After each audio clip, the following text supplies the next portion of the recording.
4:20 AM, 6/6/2000, 4:20 PM. അതായത് നമ്മുടെ ശനി, അതായത് നമ്മുടെ സ്നേഹിതൻ പൂയ നക്ഷത്രത്തിൽ എന്താണ് രോഹിത്ത് ചോദിച്ചു, 25 വയസ്സായിട്ടുണ്ട്. രോഹിത് ചോദിക്കുന്നത് ജോലി എപ്പോൾ കിട്ടുന്ന രോഹിത് ചോദിക്കുന്നത്. ജ്യോതിഷ ഇപ്പോൾ പൂയ നക്ഷത്രമാണ്. ഇപ്പോഴത്തെ ലഗ്നത്തിൻ്റെ 2026 മെയ്ന് ശേഷം ജോലി കിട്ടാൻ സാധ്യതയുണ്ട്. പിന്നെ ഇത്തിരി എന്താ പറയുക, അലസത കുറച്ച് കുറയ്ക്കുക. അത് നല്ല യുക്തി, എല്ലാ കാര്യം ചെയ്യുമ്പോൾ എടുത്തുചാട്ടം ഇത്തിരി കുറച്ച് പെട്ടെന്നുള്ള തീരുമാനം ഒഴിവാക്കുക. അതായത് രണ്ടിൽ ദൈവം നിന്ന് കഴിഞ്ഞാൽ മെക്കാനിക്കൽ പരമായിട്ടോ സിവിൽ പരമായിട്ടുള്ള ജോലി കിട്ടും. അതായത് mechanical, civil engineering, automobile, electrical, electronics പരമായിട്ട് ജോലി കിട്ടാൻ സാധ്യതയുണ്ട്. ഗുരു 2 നിന്ന് കഴിഞ്ഞാൽ പറയുന്നുണ്ട് പാരാമെഡിക്കൽ, ഫാർമസി, ഫിസിയോതെറാപ്പി, നിയമം, വൈദ്യം, ഈ കാരകത്വങ്ങൾക്ക് ജോലി കിട്ടാൻ സാധ്യതയുണ്ട്.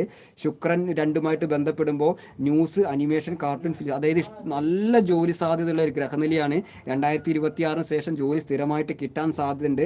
നല്ലപോലെ ഹാർഡ് വർക്ക് ചെയ്യുക. നല്ലൊരു ജാതകമാണ്. കർമ്മ മേഖല വളരെ പുഷ്ടിമുള്ളതാണ്. പക്ഷെ വിവാഹ ജീവിതം ചിന്തിക്കുമ്പോൾ 7ലേക്ക് ശനിബന്ധം